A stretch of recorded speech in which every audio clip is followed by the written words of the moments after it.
સિલસિલામાં સૌથી પહેલા વાત કરીશું એ કર્મચારીઓ કે જે 6 દિવસની હડતાલ પર ઉતર્યા હતા અને આખરે તેમની હડતાલ સમેટાઈ ગઈ છે અને તેમની હડતાલ 4 મુદ્દાઓ તેમની જે 4 માંગણીઓ હતી તે 4 મુદ્દાઓ મંજૂર થયા છે। 6000 થી વધુ કર્મચારીઓને વાયસાનો હક મળશે।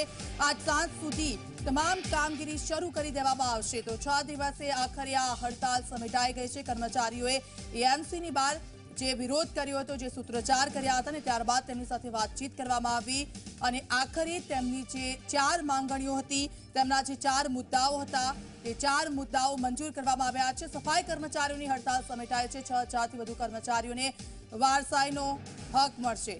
તો 5 મુદ્દાઓ હતા, 5માંથી 4 મુદ્દાઓ મંજૂર કરવામાં આવ્યા છે। 6000 થી વધુ કર્મચારીઓને તેમનો વારસાઈનો હક મળશે। આજ સાંજથી જ તમામ કામગીરી શરૂ કરી દેવામાં આવશે।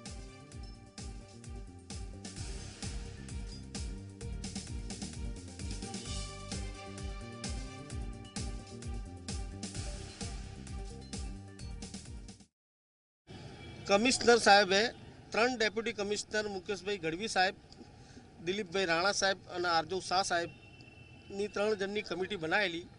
એમાં અમારા 1 થી 5 મુદ્દા હતા।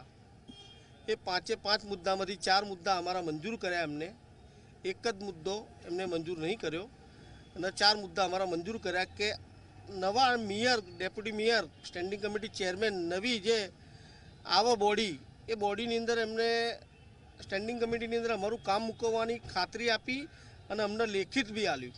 કોન્ટ્રાક્ટ પ્રથા જે ચાલી રહી છે અત્યારે, એ આ સંજોગોમાં બંધ થાય એવી નહીં। કોરોનાને એ બધું ચાલે છે તો એનું કારણ એ બતાવ્યું એટલે એમને એ મુદ્દો અમારો મંજૂર કર્યો નહીં, 5મો મુદ્દો। અને બીજો પહેલા નંબરનો મુદ્દો હતો અમારો વારસાઈનો, જે આપણે 6200 સફાઈ કામદારોનો આપણે વારસદારની નોકરી મળતી નહીં, તો એ એમને સ્ટેન્ડિંગમાં મૂકવાની આપણે ખાતરી આપી। અને બીજા નંબરનો મુદ્દો હતો કે જે લોકો વય મર્યાદાના કારણે આપણે રિટાયર્ડ થઈ ગયા, 15-15 20-20 વર્ષ નોકરી કર્યા પછી આપણે એ લોકો રિટાયર્ડ થઈ ગયા 2018માં કાયમ થયા પહેલાં, તો એ લોકોને બી આપણે વારસદારની નોકરીનો હક આપવા માટે એ લોકો મંજૂર થયા। તો અનેક મુદ્દાઓ હતા, તેમના 5 જેટલી માંગણીઓ હતી ને તેમાંથી 4 જેટલી માંગણીઓ છે તે સ્વીકારવામાં આવી છે ને આખરે સુખદ અંત આવ્યો છે। 6 દિવસથી કર્મચારીઓ હડતાલ પર ઉતર્યા હતા। શું વાતચીત થઈ તેમની વચ્ચે ને આખરે કઈ રીતે આ સુખદ અંત આવ્યો? સીધા જઈશું, મારા સંવાદદાતા અર્પણ અમારી સાથે લાઈવ જોડાઈ ગયા છે। અર્પણ, 6 દિવસ બાદ આખરે આ સુખદ અંત આવ્યો છે। કર્મચારીઓએ 4 જેટલી માંગણીઓ તેમની સ્વીકારી લેતા હવે હડતાલનો અંત આવ્યો। શું વાતચીત થઈ, શું બાહેધરી આપવામાં આવી?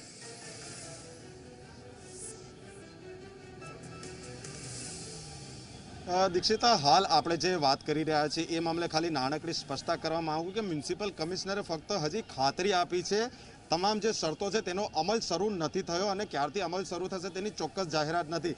પરંતુ હાલમાં આપણે જે જાણી રહ્યા છે તે મુજબ જે ચૂંટણી પાછી ઠેલાઈ છે અને એક તરફ જૂના શાસકોની મુદત પૂર્ણ થઈ ગઈ છે, એટલે હવે નવી ચૂંટણી યોજાય અને નવા શાસકો જ્યારે પોતાની સત્તા ગ્રહણ કરે તે બાદ જે વહીવટી પ્રક્રિયા તરીકે જે પ્રથમ કારોબારી સમિતિ મળશે તેનામાં મ્યુનિસિપલ કમિશનર આ જે આગેવાનો હતા, જે કર્મચારીઓની માંગણી હતી તે માંગણી સાથેની તેમની દરખાસ્ત મૂકશે અને તે બાદ સ્ટેન્ડિંગ કમિટીમાં તેને મંજૂરી આપવામાં આવશે અને તે બાદ જે મ્યુનિસિપલ કોર્પોરેશનની સામાન્ય સભા હોય છે તેનામાં તેને મંજૂરી આપવામાં આવશે। એટલે હજી આખો આ જે મામલો છે તેને વાસ્તવિક રૂપે અમલમાં આવતા હજી ખાસો સમય થઈ શકશે, પરંતુ હાલના તબક્કે અમદાવાદ શહેર માટે રાહતની વાત એ કહી શકાય કે જે કર્મચારી આગેવાનો છે, મ્યુનિસિપલ નોકર મંડળના જે મહામંત્રી છે કે જેમને સત્તાવાર મીડિયા સમક્ષ હાલમાં જાહેરાત કરી કે તેમની જે માંગણીઓ હતી તે બાબતે મ્યુનિસિપલ કમિશનર તરફથી તેમને લેખિત બાહેધરી મળી છે, એટલે તેઓ હવેથી આ હડતાલ પૂર્ણ થયાની જાહેરાત કરે છે।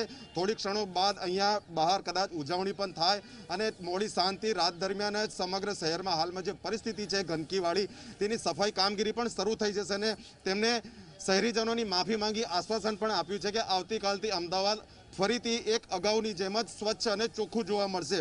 દીક્ષિતા, સૌથી મોટી બાબત આખા મામલામાં એ છે કે આ આંદોલનની શરૂઆત થઈ હતી થલતેજના સફાઈ કર્મચારી ગુણવંતભાઈ ખત્રી દ્વારા જે આત્મહત્યાનો પ્રયાસ થયો અને તે બાદ આ કર્મચારીઓએ સૌપ્રથમ તો તેમના આગેવાનોએ તેમના સંગઠને એ માંગણી કરી હતી કે આત્મહત્યાના કારણ માટે જવાબદાર અધિકારીઓ સામે પગલાં લેવામાં આવે અને તે બાદ વારસાઈનો જે હક હતો તે મુદ્દાની વાત હતી। પરંતુ આજે જ્યારે કમિશનરને મળીને આવે છે આ આગેવાનો, તો તેમની આ બેઠકમાં અધિકારીઓ સામે ફરિયાદ કરવાના મામલાનો ક્યાંય ઉલ્લેખ નથી। એટલે બહાનું એક અલગ હતું અને લાભ અલગ લેવામાં આવ્યો છે તે પ્રસ્થાપિત થઈ રહ્યું છે આખી ઘટના પરથી. બિલકુલ. એટલે એક કર્મચારીના આત્મહત્યાના પ્રયાસને હાથો બનાવી અને પોતાના કર્મચારીઓ માટે લાભ લેવાની આખી આ મામલો હતો તેનો હાલમાં કહી શકાય કે એક અલગ જ ઈરાદો સામે આવી રહ્યો છે. આ મામલે પણ મીડિયા દ્વારા તેમને પૂછવામાં આવ્યું તો આગેવાનો કોઈ ચોક્કસ જવાબ નથી આપી શક્યા, ગોળ ગોળ વાતો કરતા હતા. ત્યારે જે મુદ્દાને લઈને તેઓ લડત ચલાવતા હતા કે ગુણવંતભાઈ ખત્રીને ન્યાય મળે, સંબંધિત અધિકારીઓ સામે પોલીસ ફરિયાદ થાય, તેની કોઈ જ બાહેધરી તેઓએ લેખિતમાં લીધી નથી. ફક્ત તેમને આ લાભ મળવાની ખાતરી મળી તે સાથે તેમને તેમની હડતાલ સમેટી લેવાની જાહેરાત કરી છે. દીક્ષિતા, બિલકુલ આભાર અર્પણ સમગ્ર વિગત બદલ. તો આખરે 4 જેટલા મુદ્દાઓ છે તેને લઈને બાહેધરી આપવામાં આવી અને તેમણે હવે આ હડતાલનો અંત કર્યો છે. 6 દિવસ બાદ આખરે આ હડતાલ સમેટાઈ ગઈ છે. હવે વાત કરીશું